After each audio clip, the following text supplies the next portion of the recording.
ህይወት የብርሃንና የጥላ ድብልቅ ናት። አንዳንዴ የምስራች ብላ ደስታን ስታበስር፣ ሌላ ጊዜ ደግሞ የዝምታ ለቅሶ ሆና የነፍስን ሰላም ትነጥቃለች። ባለፈው ዝግጅታችን ያቺ የወንጂው ነፋስ ያሳደጋት ብርቱ ልጅ ከድህነት ጋር ግብ ግብ ገጥማ ለቤተሰቧ ደጀን ለመሆን ስትል አገርና ወገኗን ጥላ ወደማታውቀው ስደት ያደረገችውን ጉዞ መጀመሯን ተርከንላችሁ ነበር። ዛሬ በክፍል 2 ያ አስፈሪ ጉዞ መድረሻው የት እንደነበረ በባዕድ አገር ምድር የገጠማትን ያንን አስፈሪና ጨለማማ መንገድ እንዲሁም በጽናት ያለፈችበትን እውነተኛና ልብ ሰቀላ ታሪኳን ትተርክልናለች። ዛሬ የምንሰማው ስለ ስደት ብቻ ሳይሆን ስለ ሰው ልጅ ጽናትና ተስፋ ነው። እስከ መጨረሻው አብራችሁን እንድትቆዩ በአክብሮት እንጋብዛችኋለን። ከጅዳ አየር ማረፊያ እንደወረድን ህይወት ሌላ መልክ መያዝ ጀመረች። ወደ ጣኢፍ ነው የምትሄዱት ተባለና ወደ አንዲት መኪና ተመራን። መኪናዋ ግን መኪና ሳትሆን በሽቦ የተተበተበች ጠባብ ሳጥን ትመስላለች። አየር አይገባባትም፣ ትንፋሽ ተከለክላለች። በዚያች የታፈነች መኪና ውስጥ ስንሳፈር ብንሞት እንኳን እዚሁ አውራ ጎዳና ላይ ይጥሉናል እንጂ ለነፍሳችን ግድ የላቸውም የሚል ድቅድቅ ፍርሃት በውስጣችን ነግሶ ነበር። ከፈጣሪ ጋር ቢሮ ደረስን። በሰልፍ አቁሙን። በዚያ ቢሮ ውስጥ የኢትዮጵያ፣ የፊሊፒንስ፣ የኢንዶኔዥያ እና የሌሎችም ሀገራት ተወላጆች እንደ ሸቀጥ ተደርድረዋል። ስሜ ተጠራ። አሰሪሽ መታለች ተባልኩ። ያኔ አሰሪ የምለው ባይኖረኝም እጣ ፈንታዬን ለሚወስኑት ሰዎች እሺ ብዬ ተከተልኳቸው። ወደ አሰሪ የመኖሪያ ቤት ስገባ የቋንቋው ግንብ እጅግ ረጅም ነበር።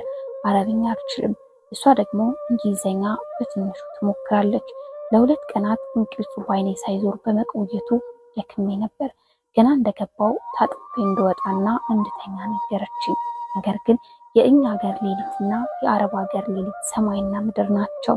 እናቴ ቤት ያለው መስሎኝ መሬት ላይ ተዘርሬ ብተኛም ገና ሳይነጋ ተነሺ ስሪ የሚሉ ጩኸቶች ቀሰቀሱኝ።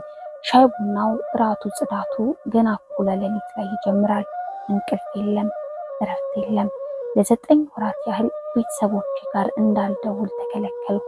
ዛሬ ትደውያለሽ፣ ነገ ትደውያለሽ እየተባልኩ ተታለልኩ። እናቴን፣ ቤተሰቦቼንና ያንን ሳቅና ጨዋታ የሞላበትን የወንጂ ህይወቴን ናፍቆት አይሉብኝ። ሌሊትና ቀን ማልቀስ ስራ የሆነ አይኖቼ በለቅሶና በእንቅልፍ እጥረት ቀርተው ሰውነቴ ረግፎ ራሴን እስከ መጥላት ደረስኩ። ሲኦል ማለት ሌላ ሳይሆን የምትወጃቸው ሰዎች ድምፅ የሚናፈቅበትና መድረሻ የሌለው ስቃይ ነው።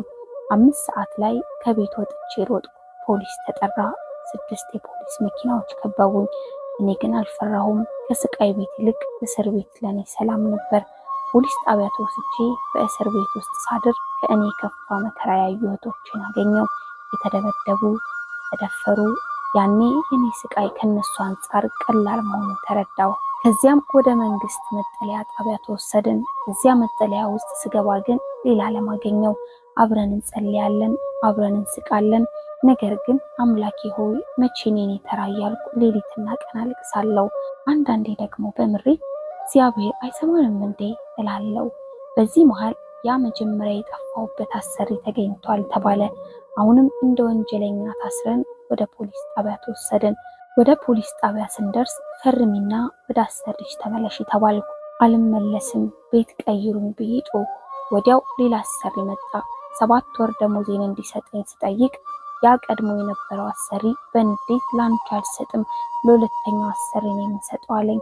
ብሬን እንደ መጫወቻ እየተሻሙበት በክፋት ተቀባበሉት። ወደ 2ኛው ቤት ሄድኩ። ገና በ3ኛው ቀን ግን ያልጠበቅኩት ነገር ተከሰተ።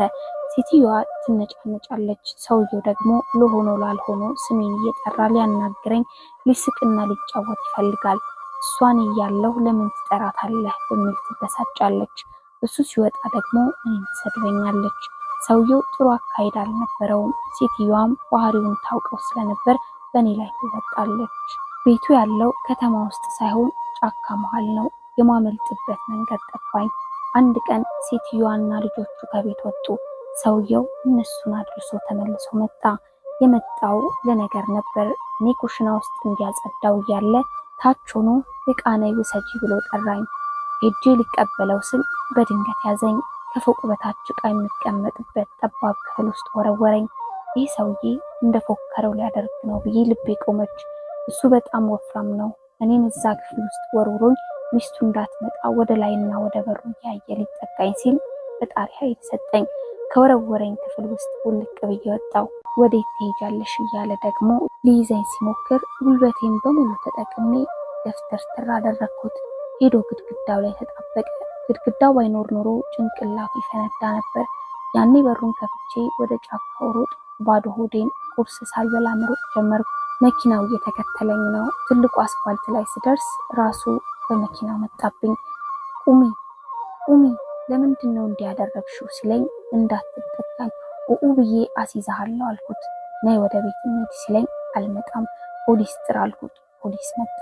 አሁንም ወደ ቢሮ ተወሰድኩ። ምንድን ነው ችግሬ ሲሉኝ ሊያጠቃኝ ሲል ወርውሬው መጣሁ። ደሞዜንም አልሰጠኝም አልኳቸው። ሰውየው ግን እቃ ወስዳብኛለች ብሎ ከሰሰኝ። ይፈተሽ እቃዬ፣ አሻራ ይነሳስል፣ ተይው በቃለኝ። የ7 ወር ደሞዜን ግን አሁንም ከለከሉኝ። ተመልሼ ወደ ፖሊስ ጣቢያ ገባሁ። እዛም 50 የሚሆኑ ሀበሾች፣ ፊሊፒኖችና ህንዶች ተቆልፎብን ተቀመጥን። በአንድ መጋዘን ውስጥ ምግብ በመስኮት እየተወረወረልን በሙቀት እየተቃጠልን ለ1 ወር ተቀመጥን። በመጨረሻም 3ኛ አሰሪ ተገኘ። ያ የ7 ወር ደሞዜን የከለከለኝ ሰውዬ አልሰጥሽም ሲለኝ አላህን የምትፈራ ከሆነ ስጠኝ፣ ካልሆነ ግን ውሰደው አልኩት። 3ኛው አሰሪ ግን ፈጽሞ የተለየ ሰው ነበር።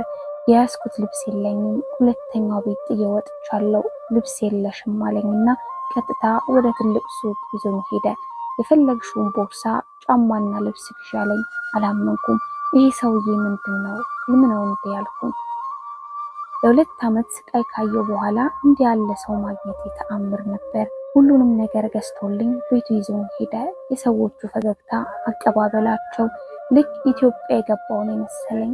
ስሜ ሰላም መሆኑን ስነግራቸው ሰላም ለማለት ከበዳቸውና መዲና ብለው ስም አወጡልኝ። ሂጂና ተኝ አሉኝ። አላመንኩም። እንደ ቀድሞ ቤት ይቆጡኛል ብዬ ጠዋት ስነሳ አሁንም ተኝ፣ ነገ ስራ ትጀምሪያለሽ አሉኝ። የሴትዮዋ ፈገግታ፣ የልጆቹ ፍቅር፣ እግዚአብሔር የ2 ዓመት ስቃይ ሊክሰኝ የላከው ብርሃን ይመስል ነበር። ውድ የሩሃማ 12 ግሬስ ቤተሰቦች የሰላም ወይም የመዲና ታሪክ እዚህ ላይ አያበቃም። ያ ሁሉ መከራ አልፎ ያገኘችው ሰላም ዘላቂ ሆነ?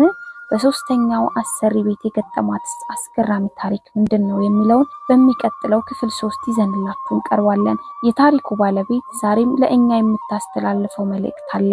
በየትኛውም ጨለማ ውስጥ ብትሆኑ ተስፋ አትቁረጡ፣ ከጨለማው በኋላ ብርሃን አለ ትላለች።